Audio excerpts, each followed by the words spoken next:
Today on episode number 342 of the Teaching in Higher Ed podcast, I have the pleasure of speaking with Amy Sprowles and Matt Johnson about place-based learning.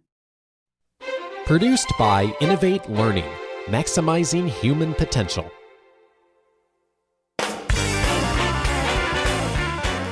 Hello, and welcome to this episode of Teaching in Higher Ed.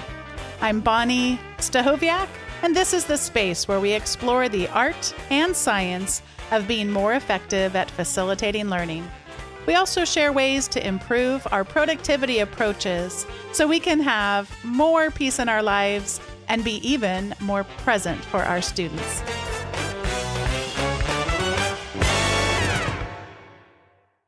As part of my ongoing series highlighting different faculty throughout the California State University, I have the pleasure today of speaking with Matthew Johnson, PhD, Professor of Wildlife, and Amy Sprowles, PhD, Associate Professor of Biological Sciences, who are both recognized for their transformative work in creating supportive and welcoming environments for traditionally underrepresented students through place-based learning communities. Johnson and Sprowles organized a collaborative network of faculty across HSU to deliver cohesive and linked curriculum within each learning community, from chemistry to Native American studies to communication, with the goal of implementing high-impact practices to support the success of first-year STEM students. Johnson and Sprowles developed several learning communities for students in the College of Natural Resources and Sciences and divided students into cohorts. The Klamath Connection serves students majoring in wildlife, forestry, and environmental science. Stars to Rocks serves students majoring in physics and astronomy, chemistry, and geology. Rising Tides serves students majoring in marine biology and oceanography. Among Giants serves students majoring in biology, botany, and zoology. And Representing Realities serves students majoring in mathematics and computer science. Amy and Matt, welcome to Teaching in Higher Ed. Thanks for having us. Yeah, great to be here. Thanks, Bonnie. I want to start out with a question that I already kind of know isn't really a question, but will you work with me on this? Absolutely. All right. So before you tell us the definition of what place-based learning is, I want to start with an initial question. Did you first in your teaching do stuff and then find out that the stuff you were doing had a name for it called place-based learning? Or did you first find out about place-based learning and what some other people were doing with it and then kind of try to adopt it into your own teaching? Or I suppose there's actually a third option, which could be maybe you coined the term place-based learning. I don't know. So is it A, B, C, or D, other answer that I'm not thinking of? Well, we didn't coin the term ourselves, that's for sure. I think, for us being up here at Humboldt State University in Northwestern California, it's such a unique place. It's such an inspiring place. And for a lot of our students, it's very different than the place they came from to come to HSU. So I think the idea of using and drawing on the power of place-based learning kind of arose from where we are. And, Amy and I have lived in this place for a while and have grown to love it. And I think we saw that as a really powerful opportunity to connect students to the place and to the curriculum that they're engaged in. Amy, it sounds like it was option D, possibly that there was another answer, which is maybe that you were inspired first by the place that you live and teach in. Does that sound right to you? Yeah, I think we were inspired both by the place that we live and teach in and the students that we teach. Because as Matt described, Humboldt State is really in a unique and relatively isolated location. And most of the students that come here are actually from a place that's about 800 miles away, right? So the majority of our demographic are students that arrive from Southern California and metropolitan areas. So there are areas that are physically distant and really culturally distant. And so the original idea was inspired in part by wanting to welcome students to their new home, their new place, and really introduce it to them through our curriculum. And then as we began this work and started partnering with other people from our place, we became much more aware and knowledgeable about what place-based meaning means to other people and other groups. And so it's really been a wonderful journey that's built community around not just where we are, but the people who live here, the people who have always lived here, and how they interact with the world around them.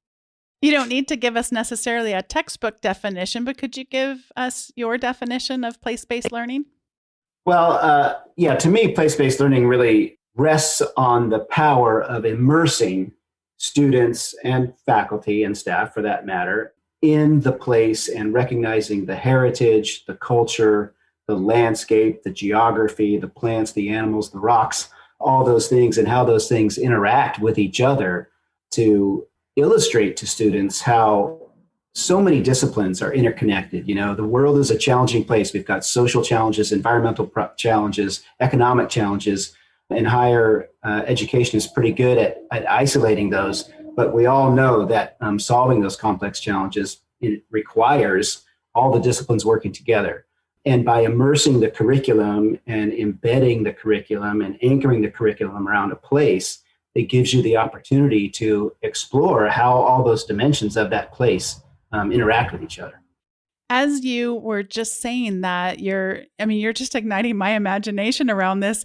Amy, would you just give us an example of this interdisciplinary aspect of place-based learning? Because I know there are some aspects of place-based learning that's like, let's take our STEM class and put it in the desert, but we're not also then bringing in other disciplines. Could you give us an example of an interdisciplinary example of place-based learning for you? Yeah, absolutely. I think I'll go back to one of the very first experiences that we developed for our students. And so the programming here at HSU really started, gosh, I think it's 5 years ago, and we spent a full year before then really planning. And as Matt said, you know, it's not simply about the place, it's bringing in different disciplines. And it's really about involving the people in the conversation and the people of the place. And so it's certainly those of us from HSU when we developed a team of faculty, staff, and even students that came together from different majors and different departments. And so that ranged anywhere from wildlife and biology, which are our two home departments. We included chemistry, math, we included communications, we included art, theater and art. And then we reached out to the scientists and cultural experts of the tribal communities of our place as well. And so when our first cohort arrived, we had developed a 3-day experience that really focused on the environmental and social justice challenges of our local tribal communities, their epistemologies, the way in which they explore and study their place, how it relates to the culture, their culture, and the culture of their ancestors. And then how our disciplines are able to complement and work together to help solve these really complex and challenging concerns. When this community came together of students, what was it that they signed up for? In this sense, did I sign up for a science class because I'm a science major, and I signed up for a comm class because I'm a comm major, and then I get to see how these disciplines intersect? Or did I sign up for a class and I would draw on lots of strengths from my own background and lots of knowledge that I have? How general is my sign up for this class as a student? Well, the program is a cohort-based learning community. And so that means all the students come in together, and we designed our learning community for incoming first-year students who have chosen to major in a STEM discipline. And that learning community, those students are in a cohort, and they take mostly the same classes together. So when they signed up for a learning community, and the very first place-based learning community that we started was called the Klamath Connection, they took a bunch of classes together, and those classes all touched on various aspects of the Klamath River, the Klamath ecosystem, the people of the Klamath, the water of the Klamath, the algae in the Klamath, the rocks in the Klamath, those sorts of things. And so that's one of the powerful synergistic benefits of a learning community is the students begin to see how those courses relate to each other. And also a little bit unanticipated for us is the faculty were beginning to talk to each other a lot more too, and beginning to recognize, oh, that's what they're doing in communications. Oh, all my students are taking communications this semester. Wonderful. How can we combine? And so it was those sort of opportunities that really propelled the curriculum. And so what they're signing up for is this cohort-based learning community. Oh, so it's so much bigger than what I was initially thinking. So this is just 3 days of the actual on-site in that particular example, but this is part of a much broader vision and a much broader idea that's sustained over many, many years of their education, it sounds like. Yeah, it's a first year program. So I think you're referring to the first few days of the fall semester. We have what we call a summer immersion. So the students would arrive a few days before the rest of the first year students arrive, and they would have this immersive experience in the Klamath Connection. It was literally immersive in that they would go up to the Klamath River, get their feet wet, see what the river is like. But then they would be in this cohort of classes that they would take together in the fall, and then also some of the same classes together in the spring semester. So I want to hear about this. I know you have some statistical measures around the impact, but I'd love to just start from more of a qualitative standpoint. What have you heard from students after the fact? I mean, just more anecdotally, what stories have you heard from some students after they're beyond that first year experience as to the power of it for the rest of their education? Yeah, I think that's a really great question. And it's interesting because we have lots of anecdotes, and, as Matt described, it's a first year program. And so we spend a lot of time with the students the first 3 days, and then they all cohort together in the same classes that first semester. They have their own freshman year experience. And these are all high impact practices that they're traveling through together. And so the way in which they are related in our program allows not only for students to travel together through various dimensions of their first year, but it also allows for the faculty to engage in the students in various settings, and then the faculty end up building a community too. So we had lots of great anecdotes from the students who were really excited about different dimensions of the programming during the summer, but also as they were able to see the different connections that were in place between their courses, between the summer experience and then other social events that occurred throughout the year. It was great to see their community grow and then to also be part of that community in the first year. As they moved on in their classes, really they kind of cohort together, and that, I think, that continuity continued for the class as they entered upper division courses. We would hear from upper division faculty members. And then as we saw them later on, sometimes they'd come back around as research students or in our upper division classes. And so it was just nice to see that, have that familiarity and be able to build upon that relationship and really bookend the entire experience. I don't know if that answered your question. No, it absolutely did. So now that we have explored some of the stories, I know this is not something that you only gathered stories on. So you're interested in actually measuring the impact. And you mentioned high impact practices. So place-based learning is among, lots of types of deeply researched high impact practices where there's a lot of scholarship of teaching and learning around it. And you have a publication that I'll link to in the show notes from the Journal of Innovative Higher Education. I'll just read the title quickly and then we can talk through some of the effects that you were able to measure. So it's titled Effects of a Place-Based Learning Community on Belonging, Persistence, and Equity Gaps for First-Year STEM Students. So what can you generally tell us that you were able to see happened in terms of a sense of belonging, persistence, and equity gaps for these first-year students? Well, we tried to measure as much as we could in terms of the impact that this program might be having on students. So we have a really great Office of Institutional Effectiveness here on campus. That's the Office of Institutional Research, and they were very collaborative with us. So we were able to do surveys of students and focus groups. And then, of course, very standard institutional measures like persistence, which is the percentage of students that come back after the first year to their second year, as well as grade acquisition, GPA, and all those things. So what we were really hypothesizing and hoping that this program would do is increase students' sense of belonging. And we hope that would then foster a sense of community that might translate into greater academic achievement that might be measured in GPA and course acquisition and retention or persistence at the university. So we were able to measure all those things. And in addition to hoping that we would see increases in all those things, the whole design of this, and one of the reasons that learning communities are designated high impact practices in higher education, is that's been found in other situations, and we again found it here, is that these sorts of learning communities that can build community can narrow those equity gaps. So can shrink the difference between grade acquisition or retention or whatever your measure is between underrepresented students or first generation students or low income students and students who don't have those presentations. So we were able to document both of those effects. That is an increase in a lot of those different measurements, as well as a narrowing of equity gaps between them. And I know that none of us, I shouldn't say none of us, in many of our disciplines, we have to be careful about attributing causation to things. And generally what we often get are causation, especially in the social sciences. But so I don't want to ask you a question that you can't really answer, but do you have a hypothesis around what is it that most helped reduce those equity gaps? And let me just give you one quick example so you kind of know what's in my brain. I've had a past guest on, Eddie Watson, and Eddie Watson did a study about these open educational resources. And so these are essential. I don't want to oversimplify it. I apologize to listeners who are experts in this, but free textbooks, right?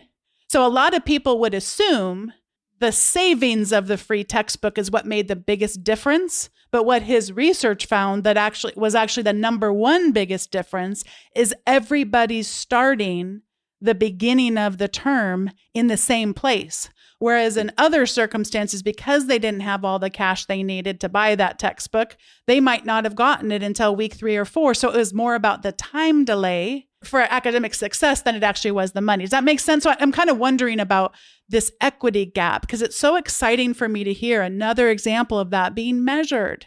But what kinds of things do you think you can attribute it to based on your research? Well, there are a couple different things. And again, our research also began in the scholarship. So we certainly aren't the first person to explore, or the first team to explore many of these ideas and apply them.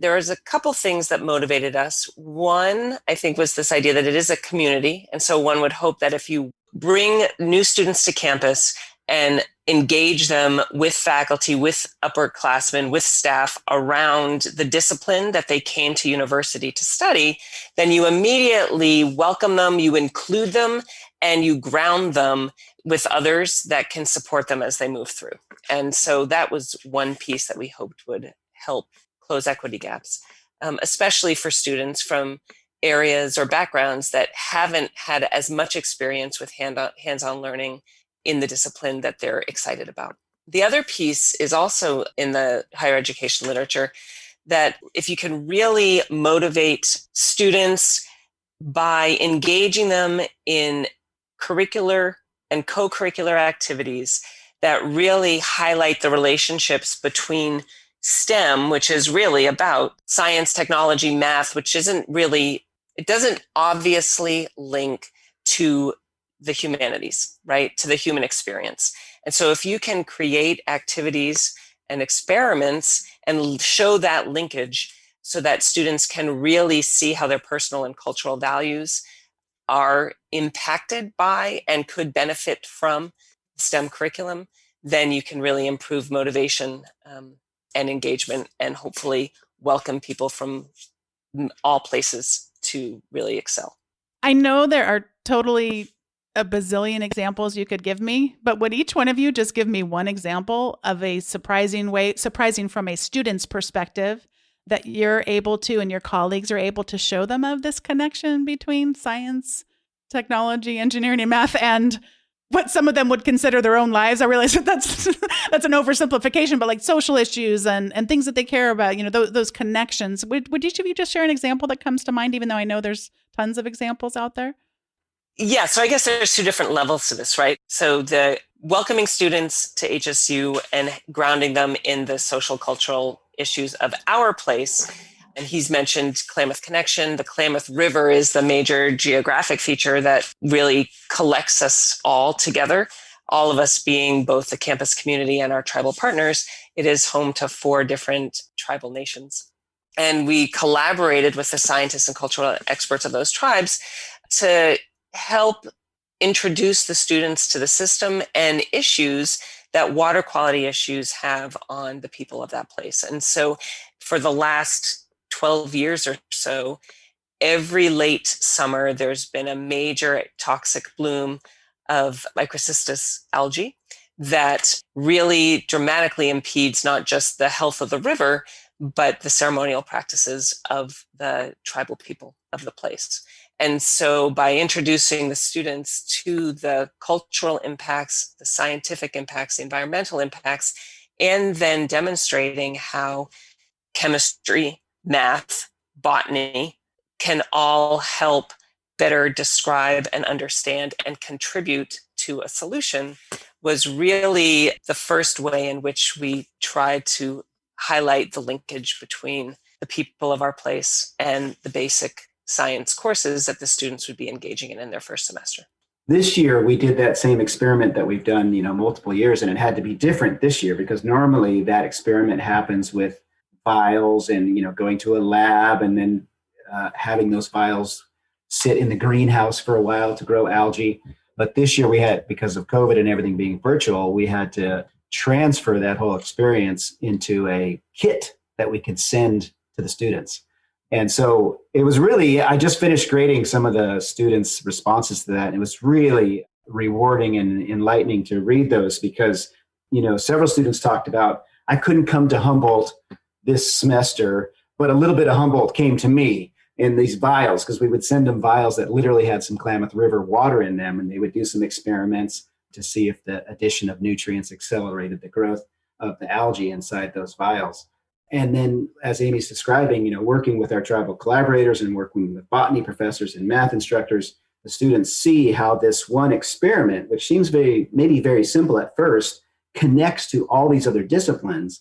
And then a lot of students have this aha moment where they are seeing that, I thought maybe this was just going to be like a experiment I did in high school, but now that I see that it's real, it matters to people that live on the river and have lived on this river since time immemorial. We're doing this experiment to understand this algae and how it might be affecting these people. So that's part of the relevance of science to society that both the literature suggests is very powerful to help close equity gaps, but we've certainly experienced and seen that ourselves as well. The last thing I would say is the other exciting piece is that it's an extremely relevant question in our community right now because the toxic algal blooms are a direct result of major hydroelectric dams that have been up for relicensing. And so there's a major initiative by all our local communities to try and remove the dams. And so it's also, the students see how the power of science can also affect policy and move forward to catalyze major changes for restoration. So that's exciting too. I don't want to be projecting things that aren't there, but I can't help myself because you're talking about water quality. And instantly, we have a lot of listeners from all around the world, so not everyone will get this reference, so I'll explain it. We have a community in the United States called Flint, Michigan, and it is kind of the poster child. I think it's the poster child. Would you agree that's the poster child for what poor water quality can do? It's at least the most publicized one for what poor water quality can do. My mind goes to that and all the devastation there. And there's legal elements to it and political elements to it. But if I were a student in your class, yes, I would definitely see the opportunities to deepen my understanding of another culture from mine. Or perhaps it is my culture because I'm from there, but you said most of your students are not. But also so many of our students do come from areas where water quality would be an issue. And so I don't want to, again, put something that's not there, but it just seems like the next natural extension to you igniting my curiosity is, so that's how this works here, but how would it work in the place where I'm from? And so do you have those kinds of conversations? Are they able to make those connections? And do they they want to go home and measure their own water quality and things like that? Yeah, exactly. I mean, what you're describing is environmental injustice, and that is the process by which, environmental contamination or environmental problems land disproportionately on people of color or marginalized communities.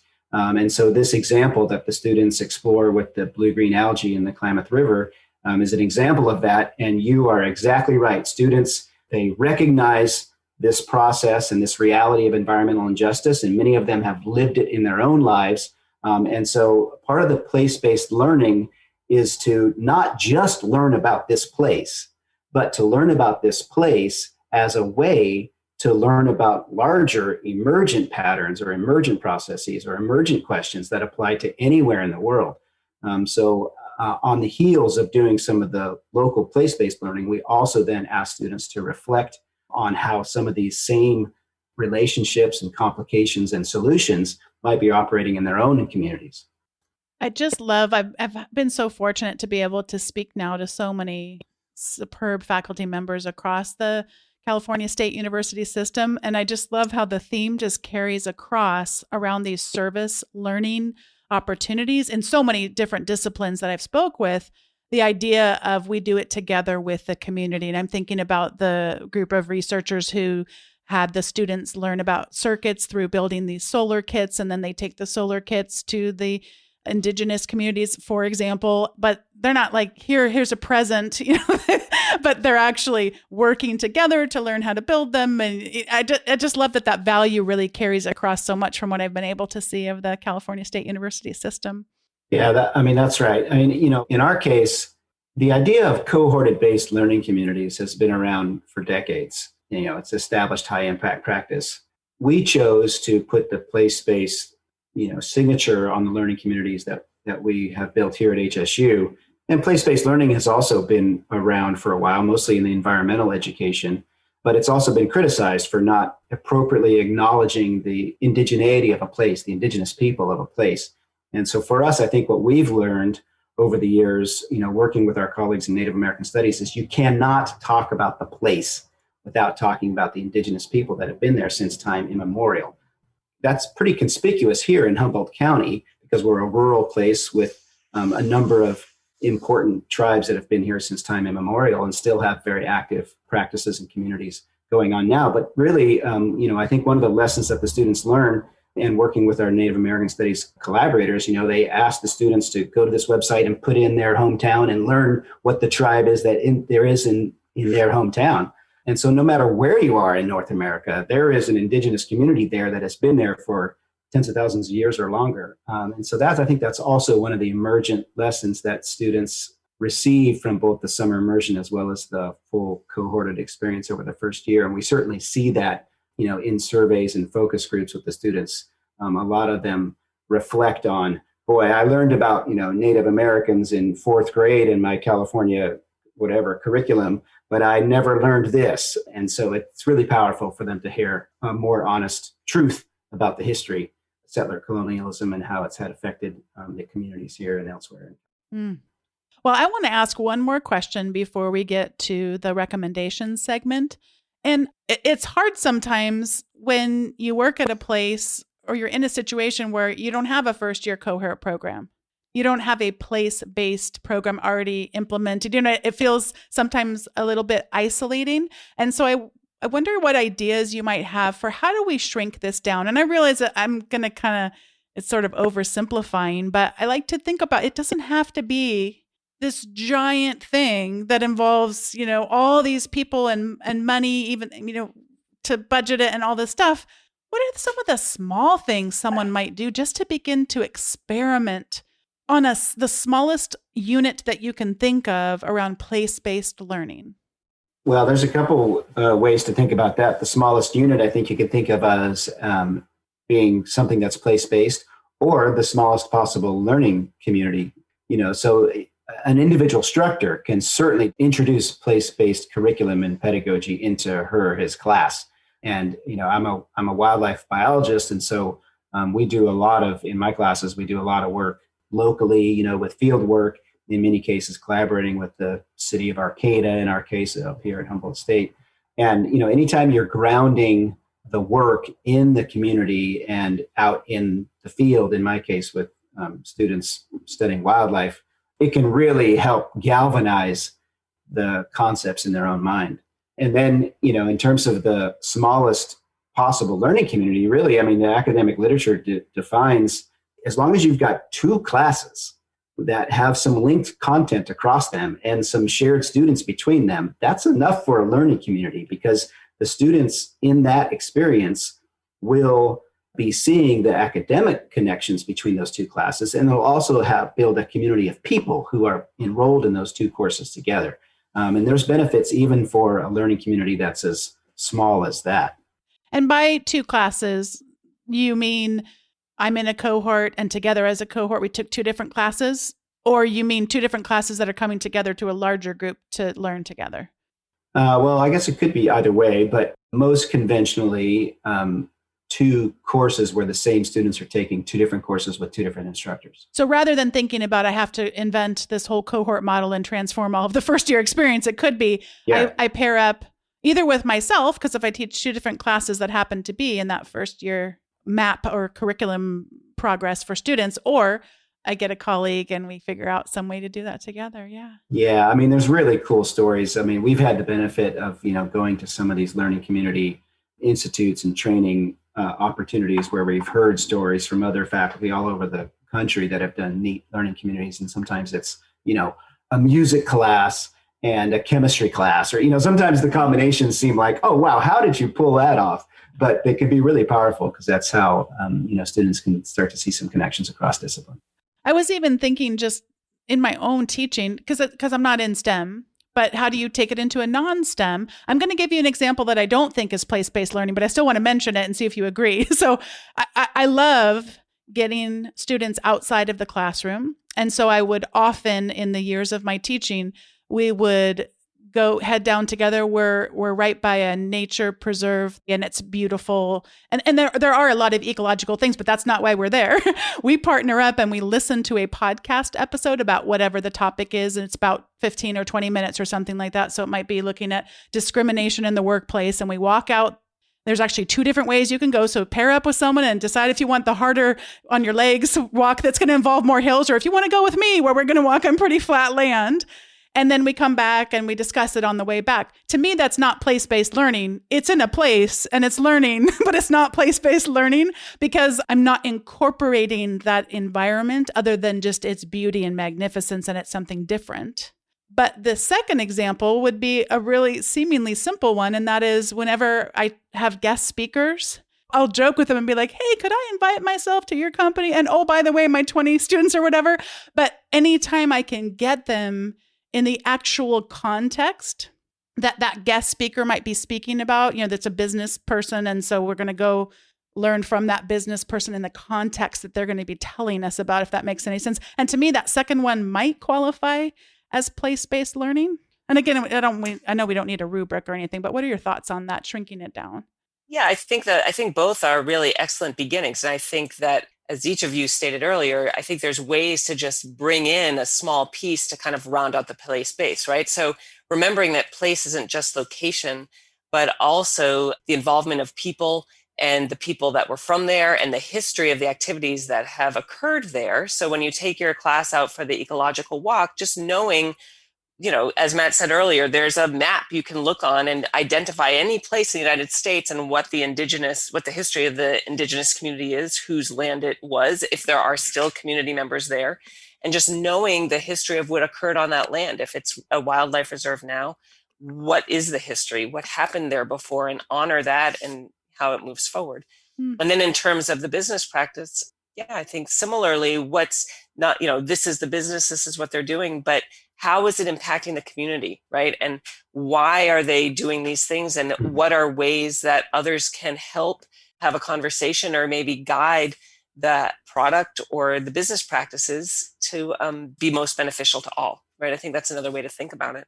As long as, it's honoring the history of a place, the relevance to the people who live there now, currently, and finding different perspectives to understand it and make things better. We'll actually transition over now to the recommendation segment. And I'm going to give my recommendation first. And we're recording this a lot in advance of when it's actually going to air. So I'm not going to make a lot of mentions of what's happening right now, but all to say that I think probably collectively people listening would understand sometimes we just need a little escape. So I just needed a little comedic escape. And I watched a comedian. I'd heard his name before and I'd heard him on podcasts, but I don't know a ton about him. His name is Mike Birbiglia. And he did it's an hour and a half. They called it a one-man show, but it's basically like a comedy routine, and it's called The New One. And I really enjoyed it because he talks about his feelings about he didn't want to have children originally. And I won't ruin the surprises, but you can kind of maybe predict what might happen when someone's so sure that they don't want to have kids. I don't want to give too much away, but some of the time he talks a little bit about them wanting to have children and then not being, I just ruined this surprise. My gosh, I am really not doing well at this. But I couldn't tell this part of the story without saying that they did eventually want to have kids and then weren't able to. And just as someone who's gone through some infertility in my own life, it is really fun to hear from someone else who's experienced a similar challenge to you, because there really is some funny stuff that happens in the middle of awful tragedy like that. And you just want to cling to that was a horrible, horrible season, but my goodness, was that funny? And then just to have somebody else where you're like, oh my gosh, I get that so much. And so it was just really, really fun. It totally took me away from everything that was going on. I'd just be completely absorbed in this guy's story. And he's so, so, so, so very funny. So I would really recommend that to anyone who wants kind of a little escape. And he's funny, but it also has such deep meaning. And I really loved it. So Amy, how about you? What do you have to recommend? Yeah, well, since we've been on this place-based theme, I have a book that I was introduced to a few months ago. And, Matt and I have just spent the last 6 years of our lives developing place-based themes around where we live and bringing people here. But I haven't spent a whole lot of time thinking about when I go to other places. And so I have a colleague, Hakualani Aku. She's at University of Utah. And then she and her co-editor, Kuna Gonzalez, wrote a travel book for Hawaii called Detours. But instead of being a classic travel book that's supposed to, guide you through your tropical paradise vacation, it's actually designed to help the tourist come to Hawaii with the people and the place in mind and understand all the different customs and then the issues that tourism has really brought to the islands and how to best support and behave so that you're honoring the location and the people who live there. So it's really a nice twist in the way it's written. She brings in lots of culture. She brings in lots of different perspective. It's a really nice twist, and it's really made me rethink the way I travel and navigate. Well, sorry, I should say the way I will travel Yes. and navigate the world once I'll be able to do so again. Oh, it sounds amazing. Thank you so much. I can't wait to check this out more. I've just have been there only one time, but even just the one memory that I have, it is so prevalent. It would have been nice to have had a better sense of some of the issues. Thank you so much. Matt, how about you? Yeah, a recommendation I would have is the book that I've most recently read. It's called The Home Place. And it's written by J. Drew Lanham, who's an author, obviously, and a poet, and a wildlife biologist and a professor at Clemson University. So I'm a wildlife biologist, so it was very relevant to me. But it's a memoir about his life growing up in South Carolina. And the subtitle is Memoirs of a Color Man's Love Affair with Nature. So he, as a Black wildlife biologist, he's faced lots of institutional barriers and personal confrontations over his life. And as a professor of wildlife over the last few months in particular, he's just increasingly aware of, some of the challenges that our students face.